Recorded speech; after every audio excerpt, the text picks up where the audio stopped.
For these Central Americans watching President Trump's speech from the Mexico-US border, the main reaction was indignation, as he once again depicted them as prospective criminals.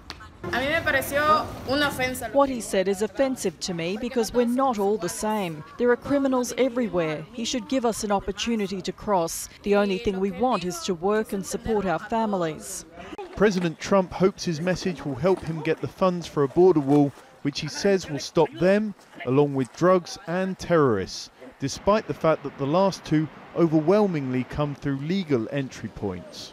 If you want to improve border security right now, start with places like where we're standing right now, the land ports of entry, where all this commerce goes through, where more than 80 or 90% of almost all drugs go through, where asylum seekers have to come and ask for asylum the legal way. They're overwhelmed.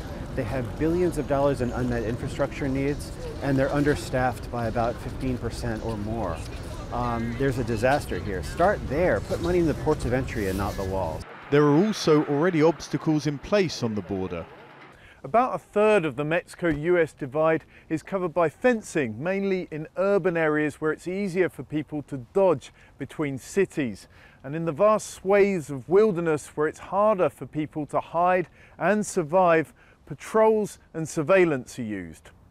After the speech, the Mexican government, which President Trump had long boasted would pay for the wall, was determined not to get involved, except to say this.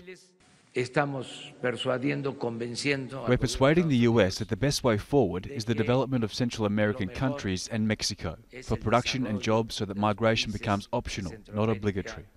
As the debate goes on, the caravan which helped stoke it has dwindled. There are now only about 700 people in the main shelter in Tijuana, but a new caravan is due to leave Honduras next week.